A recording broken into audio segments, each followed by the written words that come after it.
마가복음 15장 42절부터 47절까지 말씀을 교독하시겠습니다. 이날은 준비일 곧 안식일 전날이므로 저물었을 때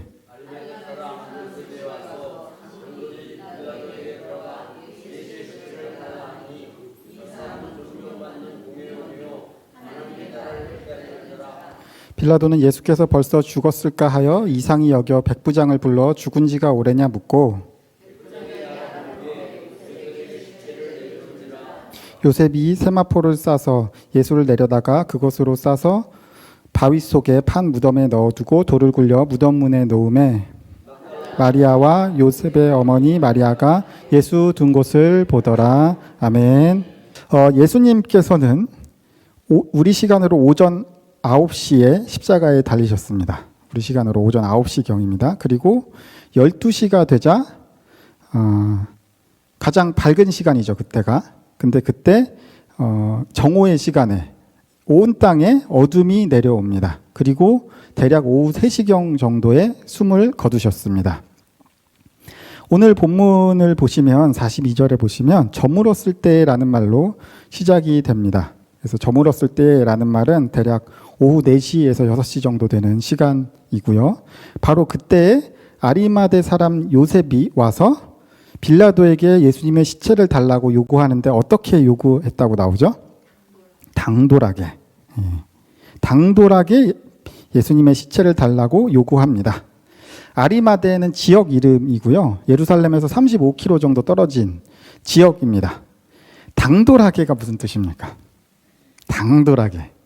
요즘 친구도 아주 당돌해. 그러면 무슨 뜻이죠? 깜짝 놀라게. 옛날 우리 때 같았으면 하지 않았을 행동을 아주 그냥 겁도 없이 하네? 약간 이런 느낌이죠.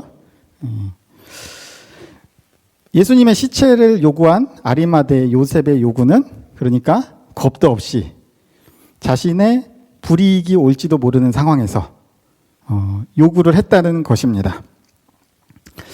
43절을 우리 한번 다 같이 읽어볼까요? 다시 한번 읽어보겠습니다. 본문 43절 시작. 아리마대 사람 요셉이 와서 당돌이 빌라도에게 들어가 예수의 시체를 달라 하니 이 사람은 존경받는 공회원이요 하나님의 나라를 기다리는 자라. 이렇게 나오죠. 자, 50절 누가복음 23장 50절도 한번 같이 볼게요. 여기 아마 자막이 나올 거니까 같이 보겠습니다. 50절 51절 두 절을 같이 읽겠습니다. 시작. 공회의원으로 선하고 의로운 요셉이라 하는 사람이 있으니 그들의 결의와 행사에 찬성하지 아니한 자라.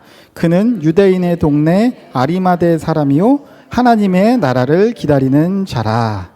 자, 요셉에 대한 표현이 오늘 본문에도 나오고 누가복음에도 나오죠. 오늘 본문에 의하면 요셉은 어떤 사람이에요?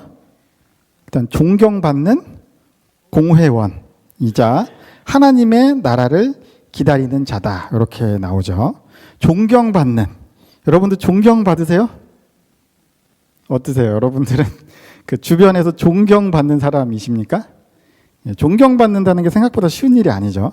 그런데 요셉이라는 사람은 존경받는 사람이다. 굉장히 인품이 좋은 사람이다 라는 뜻이죠. 또 사회적으로 종교적으로 굉장히 유능한 사람입니다. 공회원입니다. 한마디로 굉장히 잘난 사람이란 뜻이에요. 공회원이라 하면 당시 유대인들의 최고 결정기관입니다. 우리나라로 치면 지금으로 치면 뭐 국회 정도 될까요? 국회보다도 더 상위 기관이라고 할 수도 있어요. 왜냐하면 결정까지 다 행정부의 역할도 하기 때문에 어느 정도 자치권을 인정받고 있던 이 유대인들에게 중요한 결정을 할 때 이 공회를 소집하고 중요한 일을 결정합니다. 즉 사회적으로 권력이 있는 사람들이란 뜻입니다. 그 말은 즉 기득권 세력이란 말이죠. 기득권 세력이란 말입니다. 아주 주류에 있는 메인스트림에 있는 사람입니다. 예수님을 죽이기로 결정한 것도 바로 이 공의회입니다. 물론 죽이기로 결의는 했으나 사형 집행권은 없었기 때문에 빌라도에게 데리고 갑니다. 자치는 할 수 있으나 사형은 못 시킵니다. 사형은 총독과 로마 황제만 시킬 수 있어요.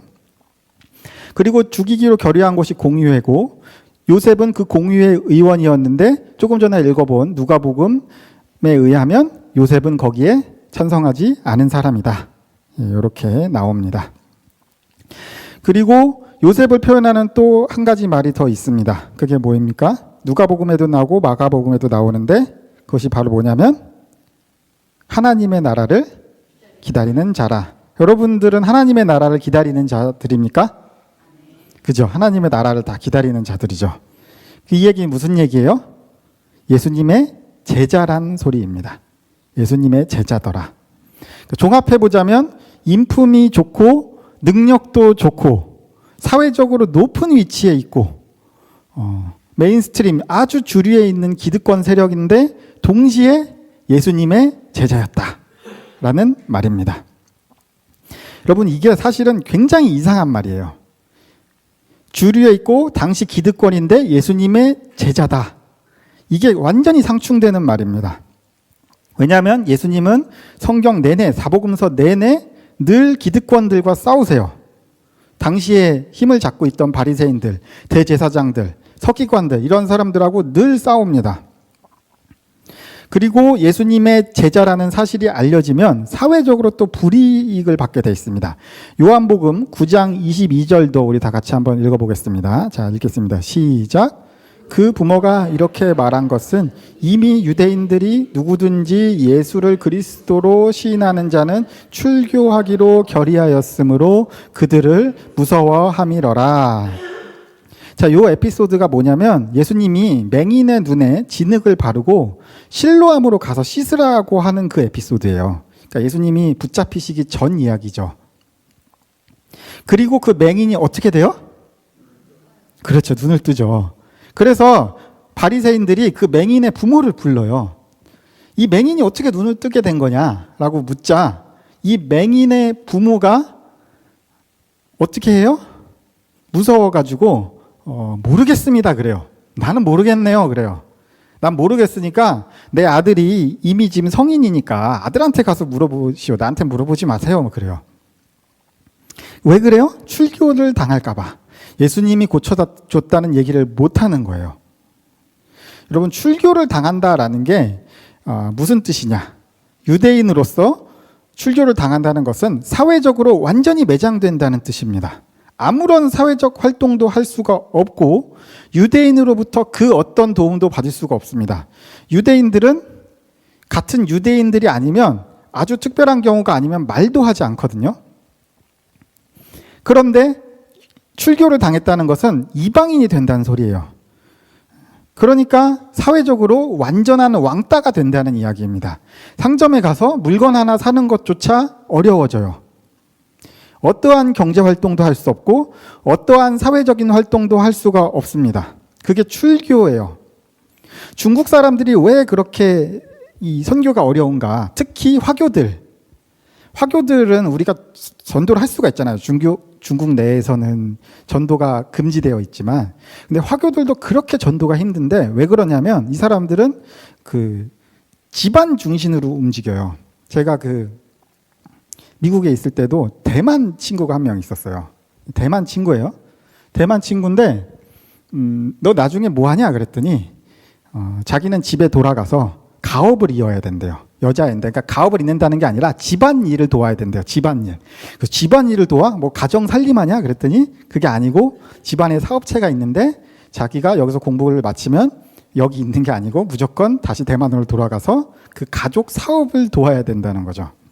중국 사람들은 굉장히 가족 중심으로 이 사업체를 꾸려가는 경우가 많거든요. 가족 기업이 많거든요. 대만도 뭐 생각하기에 따라 중국일 수도 있고 아닐 수 있지만 결국에는 중국에서 건너온 사람들이잖아요. 한족들이잖아요. 그러니까 그 가족 중심의 전통이 있는 거죠. 그래서 그 사람들은 예수님을 믿으면 이 가족에서 호적을 파버려요. 그런 경우가 많아요. 그러면 어떻게 돼요? 자기는 이 한족 사회에서 쫓겨나는 거예요. 한족 사회에서 쫓겨나면 이제 경제 활동이고 뭐고 막 힘들어져요. 그래서 그쪽으로 가면 굉장히 전도가 힘들어지거든요. 유대인들은 더 심하죠. 유대인들은 이방인들하고 말도 안 하는 존재들이에요. 그러니까 어떻게 해요? 출교를 당한다. 이것은 이제 거의 뭐 죽었다. 이제 생존이 힘들다. 이런 뜻입니다. 이러한 어마어마한 페널티가 있는데 요셉이 어떻게 해요? 요셉이 당돌하게 예수님의 시체를 요구합니다. 요한복음 19장 38절도 한번 같이 또 읽어보겠습니다. 요한복음 19장 38절 같이 읽겠습니다. 시작. 아리마대 사람 요셉은 예수의 제자이나 유대인이 두려워 그것을 숨기더니 2일 후에 빌라도에게 예수를 시체를 가져가기를 구하매 빌라도가 허락하는지라 이에 가서 예수의 시체를 가져가니라. 예수의 제자이나 어떻게 했대요? 유대인이 두려워서, 즉 사회적으로 받을 불이익이 두려워서 그 사실을 숨기고 살던 사람입니다. 무려 공회원, 국회의원 같은 사람이에요. 단순히 얘기하자면 당연히 출교를 당하면 그 자리도 박탈당하겠죠. 그런데 예수님의 제자가 되면 출교를 당한단 말이죠. 그러니까 예수님의 제자가 아닌 척하고 살았습니다. 여러분들은 어떠십니까? 예수님의 제자이십니까? 맞아요? 맞습니까? 예. 이 자리에서도 시원스럽게 대답을 못하면 밖에 나가서 더 힘들겠죠? 여러분들 예수님의 제자가 맞습니까? 예, 그렇죠. 예수님이 나의 주인이라는 그 신앙 고백이 있는 사람들이죠. 예, 그런데 세상에 나가면 우리가 어떻게 살까요? 세상의 방법으로 살까요? 아니면 예수님의 방법으로 우리가 살아갈 때가 많을까요? 우리들의 인생의 온전한 주인이 예수님입니까? 100% 통치가 돼요? 100%안 되죠. 아무리 신앙이 좋아도 예수님이 아닌 이상은 이 땅에서는 100% 통치가 안 됩니다. 물론 가끔 예수님이 주인이 될 때도 있지만 대부분의 경우 우리가 잘 생각해 보면 대부분의 경우 나 스스로가 주인입니다. 왜 그래요? 예수님이 온전한 주인이 되어서 이 세상을 살면 불이익이 올 것 같단 말이죠. 예수님이 살라는 대로 살면 뭔가 손해볼 것 같다라는 거죠.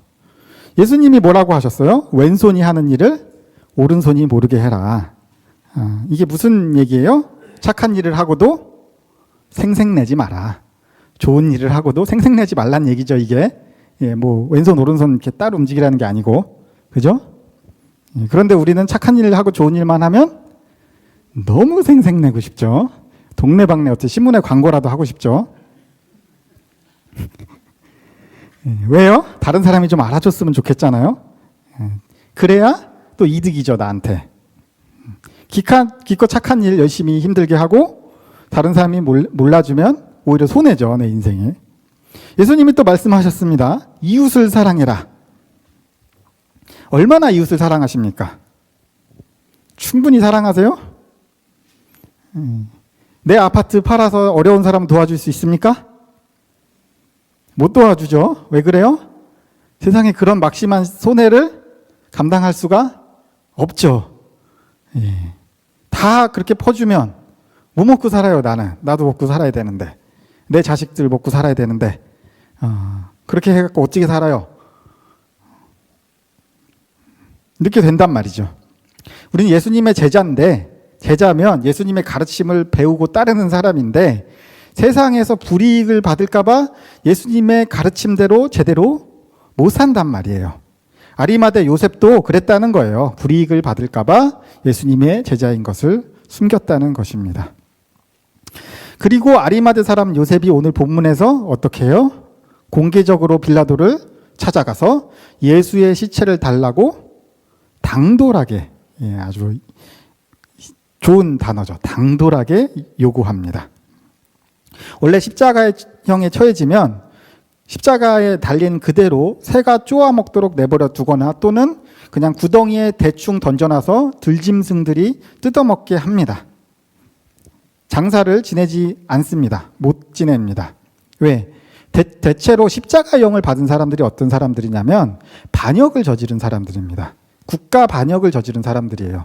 그냥 뭐 어디 가서 살인 좀 한두 명 했다고 십자가형에 처하지 않아요. 이거 너무나도 잔인한 형벌이라서 웬만하면 잘 내리지 않는 형벌이에요.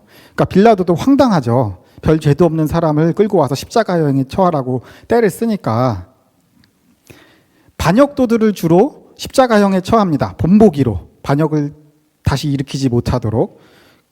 그리고 그 반역도의 시체를 장사 지낸다는 얘기는 같은 반역도라고 오해받을 가능성이 굉장히 큰 이야기이죠. 굉장히 위험한 일입니다. 굉장히 위험한 일인데 심지어 요셉의 입장에서 예수의 시체를 자신의 무덤에 장사 지낸다는 것은 내가 예수님의 제자임을 공개적으로 알리는 행동입니다. 공개적으로. 지금까지는 사회적 불이익을 받을까 봐 숨겼는데 이제는 그 불이익이 있던 말던 기독교인이라는 자신의 정체성을 이제 드러내는 거예요. 갑자기 용기가 생긴 것이죠. 갑자기 요셉이 왜 변했을까요? 왜 변했을까요, 요셉이?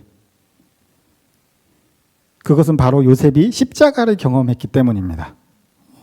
예수님의 그 수족과 같았던 12제자, 예수님을 따라다니던 수백 명의 제자는 말할 것도 없고요.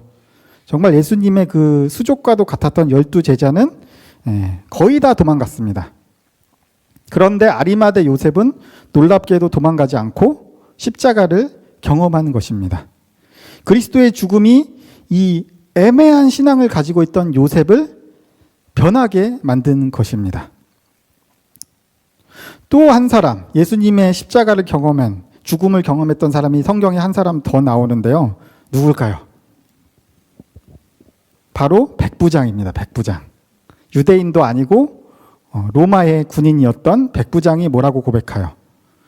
진실로 하나님의 아들이었도다. 이렇게 고백합니다. 요한복음에는 요셉하고 같이 예수님을 장사 지낸 사람이 한 명 더 나와요. 누군지 아십니까, 여러분?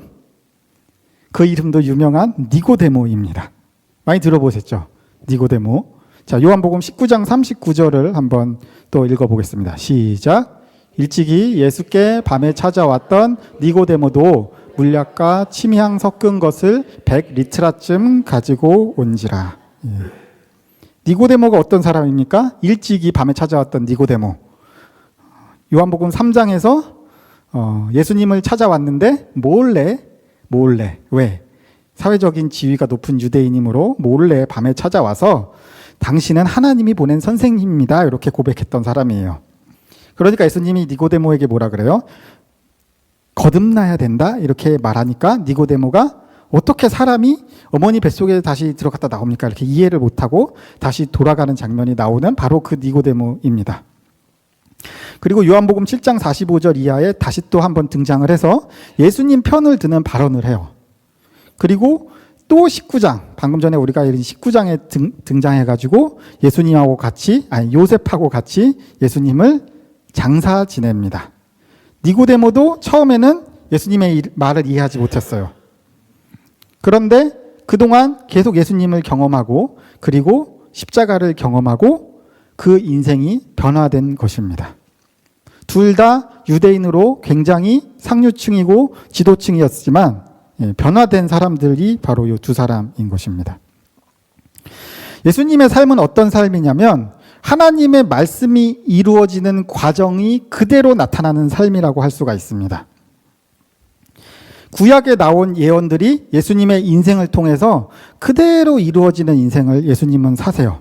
이사야서 53장 9절입니다. 우리 다 같이 읽겠습니다. 시작.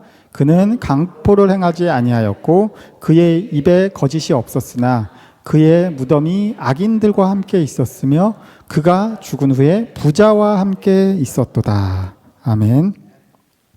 예수님이 죽은 후에 누구와 함께 있다고 예언이 됐습니까? 이사야에? 부자. 부자가 누굴까요? 그렇죠. 마태복음 27장 57절. 다음 본문 한번 보여주세요. 이것도 같이 읽겠습니다. 시작. 저물었을 때에 아리마대의 부자 요셉이라 하는 사람이 왔으니 그도 예수의 제자라. 요셉은 부자였고 존경받는 공회원이었고 예수님의 제자였습니다. 이사야의 예언이 그대로 이루어진 것입니다. 하나님의 말씀이 이루어져요. 이거는 한 가지 예이고 정말 구약의 수많은 예언들이 예수님의 삶을 통해서 이루어집니다. 그게 예수님의 인생이었어요. 여러분들 무엇이 성공이고 무엇이 형통이겠습니까? 세상적으로는 성공하지 못한 것처럼 보일지라도 하나님의 말씀이 이루어지는 삶을 살았다면 그것이 성공한 삶이 되는 겁니다. 여러분, 저는 직업이 뭡니까? 제 직업이 뭐예요? 목사입니다. 목사로서 성공하는 삶이 뭘까요? 우리 TNC 새로운 교회가 지금 몇 명 앉아 있습니까? 몇 명 앉아 있는데 막 5만 명, 10만 명이 돼가지고 주일날 막 예배 드리려면 온 동네가 마비되는 소망교회 그 수요 예배를 한번 가봤거든요. 동네가 마비돼요. 그냥 그 동네 주차장이 되게 크게 있어요. 저쪽에 가보면 막 따로 주차장이 엄청 크게 있는데 그거는 이미 예배 시간 1시간 전에 꽉 차요. 그러면 다른 차들은 이제 주차장 들어간다고 줄 서서 1시간씩 걸려요. 막 주차 한번 하기가 아주 그냥 힘듭니다. 그러니까 제 시간에 여러분들이 오늘 11시에 예배 시작인데 한 11시 한 55분쯤 오셨죠? 그때 와서는 예배 끝날 때쯤 들어갑니다. 소망교회에 갔다가는. 그런데 그런 교회, 엄청나게 큰 교회가 되면 우리 교회가 그럼 제 목회가 성공한 목회가 되겠습니까? 그러면 지금 요대로 계속 가서 사람도 안 늘고 이러고 있으면 제 목회는 실패한 목회가 되겠습니까? 뭐 그렇게 평가할 수도 있겠지만 우리 기독교인들의 인생에 있어서 성공과 실패는 다릅니다.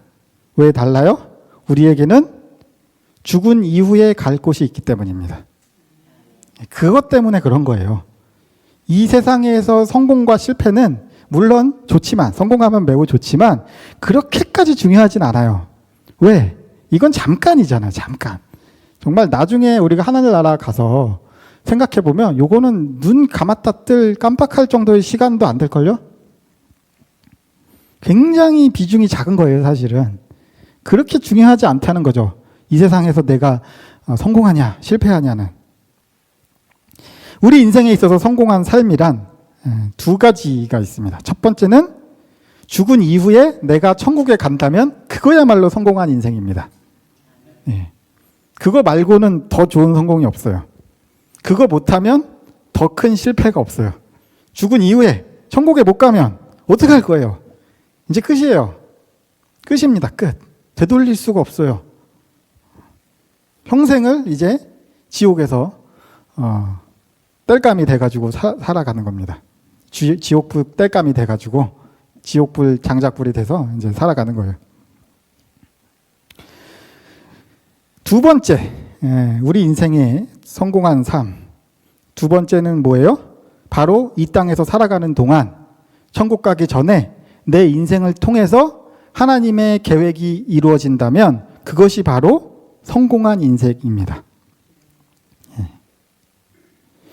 예수님이 뭐 평생 가난하게 사셨다가 십자가에 죽으셨죠. 그래서 예수님이 실패한 인생이에요? 아니죠. 예수님은 누구보다도 성공한 인생을 사셨습니다. 십자가에 달려 죽으셨기 때문에 성공한 인생이 되신 거예요. 멸시와 조롱을 받고 십자가에서 죽고 부활하시는 것이 바로 예수님의 성공이었어요. 왜요? 그 말씀이 그대로 구약의 예언으로 나와 있었거든요. 그리고 그 말씀이 그대로 이루어지는 삶을 사셨기 때문에 예수님은 그야말로 성공한 인생을 사신 것입니다. 구약에서 예수님의 예표로 일컬어지는 대표적인 사람이 요셉입니다. 요셉이 성공한 인생입니까? 실패한 인생입니까? 성공한 인생이죠. 그렇게 성공한 인생이 또 있어요? 있어요? 그렇게 성공한 인생 찾아보기 힘듭니다. 요셉이 이집트라는 당대 최고의 제국에서 최고의 권력자가 되었습니다. 그런데 그랬기 때문에 성공한 인생이 아니라는 겁니다. 그래서 성공한 인생이 된 게 아니고 요셉을 통해서 하나님의 계획이 이루어졌기 때문에 요셉이 성공한 인생인 거예요. 요셉을 통해서 하나님이 이루신 계획이 뭡니까? 바로 아브라함에게 하셨던 그 약속. 네 자손이 번창하게 할 것이다 라는 그 약속이 이 야곱의 그 가족들이 고센 땅에 정착하고 이집트의 고센 땅에 정착하고 그곳에서 엄청난 번성을 이루잖아요. 그것이 다 누구를 통해서 이루어진 거예요? 요셉을 통해서 이루어진 것이란 말이죠. 하나님의 말씀이 이루어지는 삶을 요셉이 산 거예요. 그렇기 때문에 요셉이 성공한 인생인 것입니다. 그래가지고 그렇게 번성했기 때문에 또 모세를 통해서 출애굽이 이루어졌고 또 여호수아를 통해서 가나안 땅에 들어갔고 또 다윗 왕조까지 세워지게 되고 그 다윗 왕조를 통해서 예수님이 오셨다는 사실입니다. 그것이 바로 하나님의 계획이었어요. 아브라함을 선택할 때부터 하나님이 가지고 계셨던 그 계획이었던 것이죠. 성경적인 관점에서 다윗이 성공한 인생이었던 이유는 다윗 왕조를 통해서 예수님이 오시게 되어서 인류 구원의 역사가 이루어지는 통로로 쓰임 받았기 때문에 다윗이 성공한 인생인 것입니다. 요셉이, 모세가, 여호수아가, 다윗이 성공한 인생인 이유는 그들이 물론 세상적으로도 성공했지만 그것을 통해서 하나님의 일에 쓰임 받았기 때문에 성공한 인생인 거예요. 제가 이제 이런 설교를 하면 오해하시는 분들이 있어요. 그럼 나는 이제 예수님을 따라서 저기 서울역에 가서 노숙해야겠다. 예수님이 그렇게 사셨으니까. 그런데 앞에 나온 사람들 보세요. 요셉이니 다윗이니 이런 사람들이 그렇게 노숙하면서 살았어요? 아니죠. 충분히 성공했습니다. 충분히 성공했고 그 성공을 통해서 하나님의 말씀이 이루어지는 삶을 살았어요. 이게 바로 성공한 인생인데 우리가 그 포인트를 어디에 둘 것이냐. 돈 많이 벌고 잘 먹고 잘 산 것에 포인트를 둘 것이냐. 아니면 내 인생을 통해서 하나님의 뜻이 이루어지는 것에 포인트를 둘 것이냐. 그 내 마음의 포인트를 어디에 둘 것이냐가 문제라는 것입니다. 아리마대 요셉은 예수님의 제자였지만 사회적으로 불이익이 두려웠고 그것을 밝히지 못했던 굉장히 애매한 신자였어요. 애매한, 예수님의 제자였지만 애매한 신자였습니다. 그러나 십자가를 경험하고 변화되었습니다. 그리고 부활도 분명히 같이 경험한 사람입니다. 사회적 불이익을 두려워하지 않고 예수님의 제자임을 당당히 밝혔고 예수님을 장사 지냈고 그리고 그 일은 결과적으로 구약의 예언, 하나님의 말씀을 이루는 일이 됩니다. 공회의 회원이고 존경받는 유대인인 것이 성공하고 형통한 것이 아니고 하나님의 말씀이 내 삶을 통해 이루어지는 것이 바로 진짜 형통이다라는 것을 요셉이 깨달은 것입니다. 여러분들 형통하고 성공한 삶을 사시길 바랍니다. 여러분들의 삶의 소원이 이루어지고 어려움들이 물리쳐지고 돈도 많이 벌고 세상적으로 성공하는 삶도 사시길 바랍니다. 그런데 여러분들이 늘 마음속에 갖고 있어야 돼요.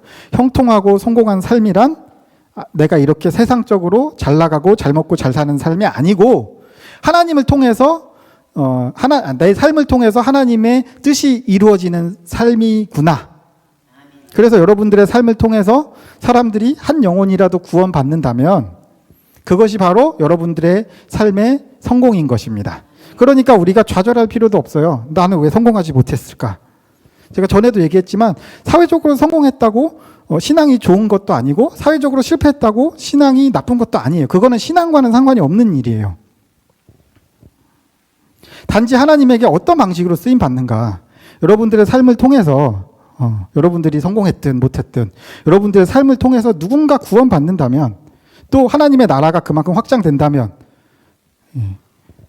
또 그만큼 이 땅이 하나님의 나라와 조금이라도 가까워진 그런 삶이 된다면 하나님의 나라가 이 땅에 이루어지는 우리가 맨날 외우는 그 주기도문처럼 하나님의 나라가 이 땅에 조금이라도 더 이루어지는 그런 삶이 여러분들을 통해서 이루어진다면 여러분들은 바로 성공한 삶이 되는 것입니다. 그리고 여러분 그렇기 때문에 우리가 성공하고 형통한 삶을 사는 것도 좋지만 우리가 예수님의 말씀을 따라서 사는 것은 상당한 용기가 필요한 일입니다. 왜? 아까도 얘기했죠. 하나님의 말씀, 예수님의 말씀을 내가 실천하려면 용기가 필요해요. 무슨 용기? 손해를 감수할 용기. 여러분들 그렇잖아요? 내가 있고 다른 사람이 있어요. 그럼 기왕이면 누가 손해봐야겠어요? 내가 조금 양보하는 게 낫죠. 그게 예수님이 가르치신 삶이잖아요. 내가 이 사람을 이겨먹고 짓밟고 올라가서 내가 잘났다 주장하는 게 예수님의 삶이에요? 그건 아니잖아요. 내가 누군가와 함께 있을 때 이 사람을 조금 더 배려하고 조금 더 양보하고 내 것을 조금 포기하고 그래서 뭔가 손해볼 용기가 사실은 필요합니다. 내가 잘 먹고 잘 사는 삶보다는 공동체를 위한 삶, 이웃을 위한 삶, 참고 희생하는 삶, 사실 이러한 삶을 살아야 돼요. 근데 그것을 위해서는 바로 손해볼 용기가 필요하다는 것이죠. 아리마대 요셉처럼 당돌한 용기가 필요합니다. 그런데 여러분, 하나님은 절대로 손해보게 하지 않으십니다. 제가 아까 나열했던 그 성경에 많은 사람들이 어떻게 살았어요? 하나님의 뜻이 이루어지는 삶을 살았지만 결론적으로 세상이 보기에 그들의 삶은 성공했습니까? 실패했습니까? 세상이 보기에도 성공한 삶을 삽니다. 왜 그래요? 하나님이 채우세요.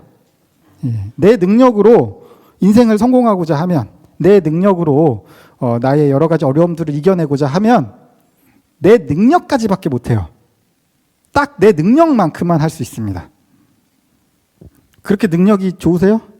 여러분들 막 빌 게이츠, 앨런 머스크만큼의 능력이 있으세요? 그런 능력 없잖아요. 솔직히 저도 없어요. 그런 능력은. 여러분들의 각 분야에서 그런 엄청난 능력이 있으세요? 그런 능력이 있으면 여기 없겠죠. 거기까지 사는 거예요. 내 노력으로 살면. 그런데 하나님이 채워주시는 삶을 살면 하나님의 능력으로, 하나님의 능력만큼 살아가게 됩니다. 하나님의 능력을 구하면서 살아야 되는 거죠. 여러분들의 삶이 그런 창세기의 요셉과 같은 인생이 되기를 기원합니다. 하나님의 말씀도 이루어지고 동시에 하나님의 풍성한 복이 함께 하시는 여러분들의 삶이 되기를 주님의 이름으로 기원합니다.